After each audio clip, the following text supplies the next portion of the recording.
This module is going to review the pathophysiology of diabetes.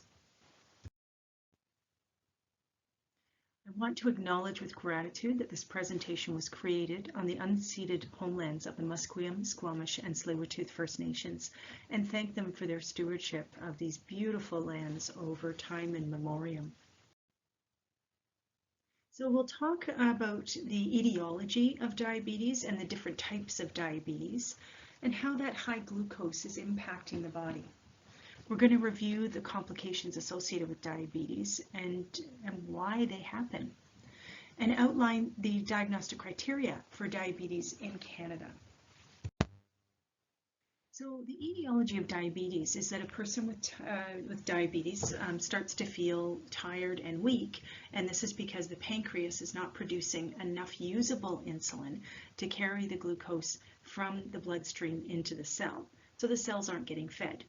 The glucose level in the blood rises, which is why the glucose isn't made it into the cell, so it's stuck in the bloodstream, and the cells are out there crying for more glucose and they can't get it.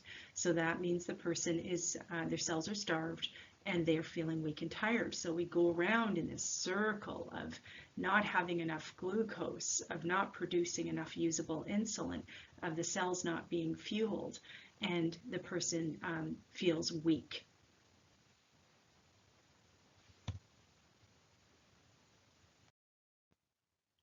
And here's a picture of how it's supposed to work. When you don't have enough glucose in the cells call out a message to the bloodstream and say, hey, come on, we want some more glucose in here. They'll trigger the pancreas as soon as food is arriving in the bloodstream. So, you don't want the insulin to be released when they don't have enough glucose in the bloodstream already, and that's how a normally functioning system should work, is that when our glucose levels are within normal range, the pancreas won't turn on, but it's only when food comes in that contains glucose, that it increases the glucose level in the bloodstream, then it will trigger the release of insulin. And so the good functioning insulin and beta cells can pick up those boxes and carry the glucose into the cell to feed the cell. So type 1 diabetes is obviously an issue where a person has no insulin left in their pancreas, and it's thought to be from an autoimmune response, and so it often happens at puberty for some people, or after an illness, is that it's triggered. It's an insult to the body, and it's triggered this dying of these cells because the beta cells can't respond to the increased needs when they are sick. But it's not, doesn't happen in every case. It's just in certain cases. So there is no pancreatic function, no insulin production, which means they must use insulin for injections or insulin pump for the rest of their life. There is an altered glycogen response. So interestingly, in type 1 diabetes, there's a triple whammy that happens, and that is that the glycogen in the liver and in the muscles and kidneys and adipose tissue that it's supposed to be stored at, there's an altered production, storage, and release, which means that if a person's having a low glucose event, you don't want more insulin to go out and grab more glucose and drop their sugar even more. And when they're having a high glucose event, you want the pancreas to turn on and put out more insulin. But there's this mismatch where it could do opposite of what it's needed, and they're having a low and it puts out more insulin, making the glucose even lower. Or they're having a high and it will add more glucose to the system. So it's not releasing it properly, it's not storing it appropriately or producing it. And this is where people have been, in the past we described them as brittle diabetes or fragile or labile, and this is because the glucose is not doing its job and not matching with what the person needs.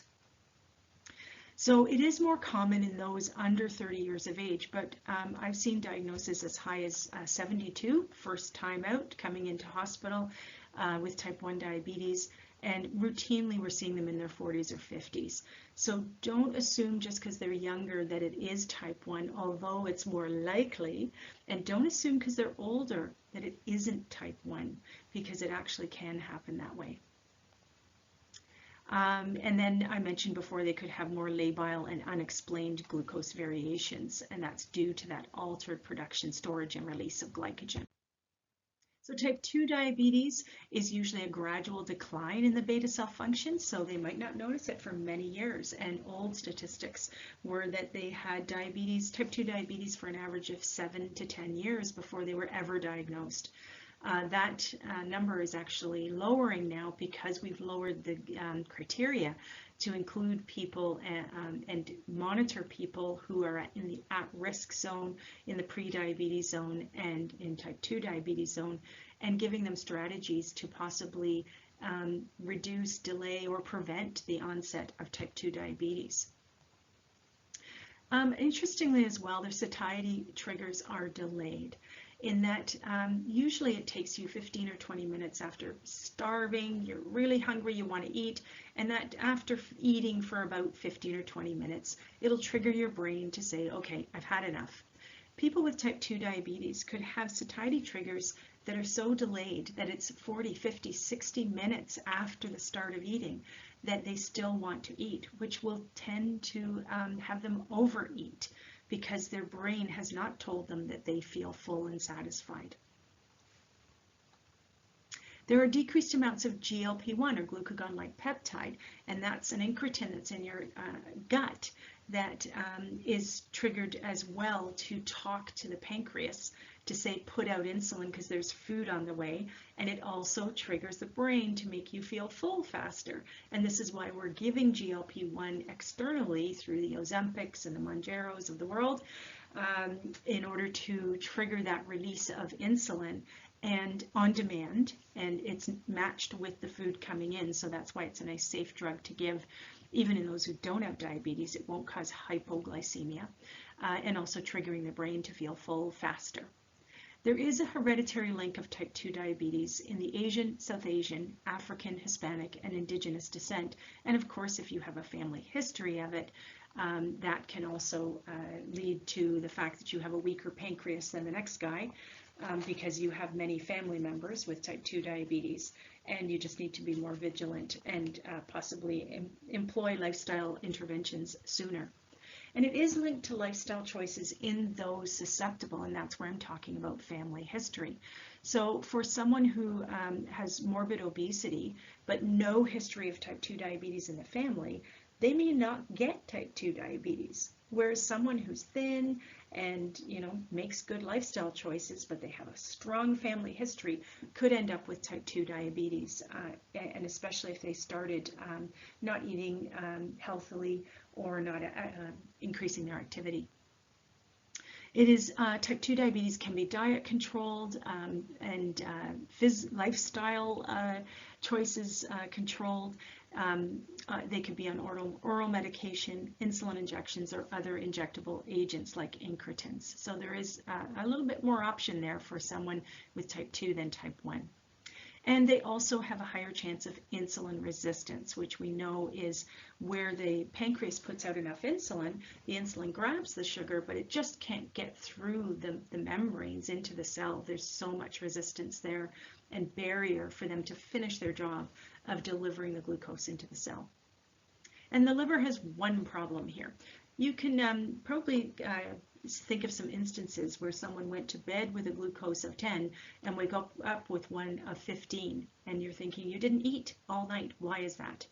And that's very common in type 2 diabetes with dawn phenomenon and the Somogy effect, where the glucose levels actually do drop down, and the liver says, you want sugar? No problem. And it will dump extra sugar in more than is needed. So typically that's how they end up with those hyperglycemic events in the morning. So gestational diabetes is when the body can't produce enough insulin to handle the effects of the growing baby, and those changing hormone levels wreak havoc on the glucose levels as well. It's more common in those who are over 35 and a member of the high-risk group, which is African, Arabic, Asian, Hispanic, Indigenous, and South Asian descent. if they're using steroids, or if they have higher obesity, BMI greater than 30, pre-diabetes, previous GDM, if they've delivered a larger baby before, greater than 4 kilos or 9 pounds, and a parent, brother, or sister with type 2 diabetes, polycystic ovary syndrome, or acanthosis nigricans. So of note as well that BMI is starting to fall out of favor, and we're using the waist to height ratio now, which would be the threshold is that if your waist is greater than 50% or 0.5 compared to 1 of your height. So if you're 180 centimeters tall, then your waist should be no bigger than 90 centimeters in width, and we should be less than that because that's showing the central obesity. 3 to 20% of pregnant women develop gestational diabetes, and usually they start with dietary approaches, but often develop needing to go on to insulin. And it may or may not resolve after delivery, in that if it does resolve, at least 50% of those women go on to develop type 2 diabetes later on. So as a reminder, glucose is osmotic. It pulls fluid with it. And glucose will, or osmosis is where the water will move from an area of lower glucose concentration to higher glucose concentration, because that glucose is just pulling the fluid in. And think about that, if your glucose is high in the bloodstream, it's going to start pulling the interstitial fluid through your subcutaneous membranes and all of the fluid that goes with it. It will also have some electrolytes that hitch a ride, sodium and potassium, which is the basis of a lot of the complications that go with diabetes due to the dehydration that goes on, the fluid shifting, as well as the electrolyte imbalances. So you can see here there's the high glucose levels, it's pulling the fluid with it, and now these membranes that are out here, the tissues and fluids, interstitial fluid, has now moved and given all of its fluid into the glucose world.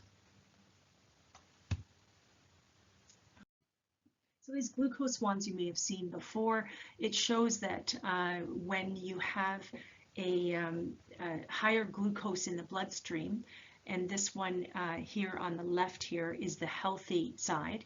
So when you flip these glucose wands up, you can see that even at the very beginning, all of the contents of the blood vessels, the blood cells, they all start to move through very nicely through the blood vessel, whereas things are more sticky in the high levels. And so here you can see as well that so much faster as you go down each of these, that the blood moves in a nice strength of viscosity. But look at how sticky and viscous the high glucose levels are here. So this is the premise behind a lot of the complications that go with diabetes. So people don't die from diabetes, they die from the complications of diabetes. And so there's big blood vessel and small blood vessel complications. And so the macrovascular would be the stroke, the heart disease and hypertension, peripheral vascular disease leading to possible amputation, and foot problems. And then the small blood vessel, eye disease, retinopathy, glaucoma, and cataracts, renal disease, erectile dysfunction, and neuropathy are all part of the small blood vessels. And they're all being damaged by that extra glucose in the bloodstream because the extra sugar scratches the insides of the blood vessels. So not only is the blood more viscous, affecting the pumps of the body, the heart, the kidneys, but it's also doing damage to the insides of those blood vessels. So think of them as pipes that are being damaged. And periodontal disease is also associated with diabetes. So diagnosing diabetes, a fasting glucose of greater than 7, an A1C of greater than 6.5%, 2-hour plasma glucose in a 75 gram oral glucose tolerance test greater than 11.1, you've joined the club, and a random plasma glucose of greater than 11.1, you would be considered to have diabetes. I want to also point out, though, that the only ones that you can rely on for a one-time diagnosis would be the A1C and the oral glucose tolerance test. You really need to be cautious about diagnosing someone who has a fasting glucose on one occasion greater than 7 and a random greater than 11 on one occasion. People can have stress-induced hyperglycemia and temporary hyperglycemic states like steroid-induced hyperglycemia, but they don't have diabetes. So be very cautious about putting a label on people when it's not a permanent state. And so the targets for most patients are an A1C less than 7%, less than 6% if we can do it safely without hypoglycemia, a pre-meal or fasting glucose between 4 and 7, and a 2-hour after meal between 5 and 10. But if we're dealing with fragile, elderly, or palliative patients, then we flex those targets.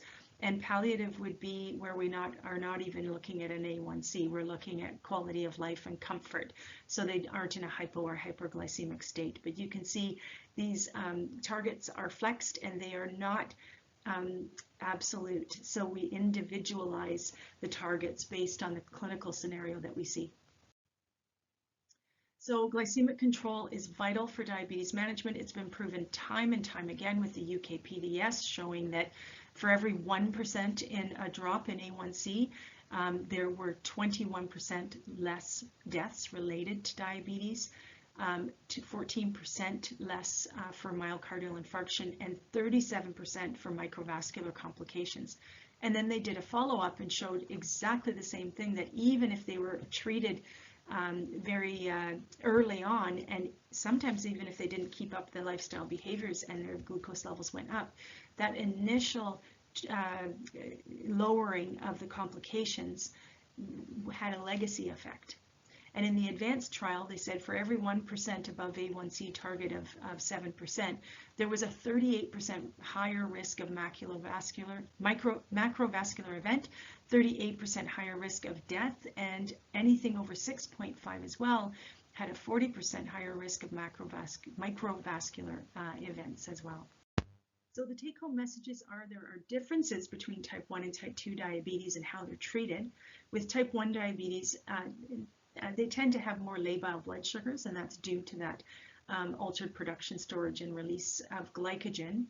There are long-term complications are more likely in people who have more labile blood sugars.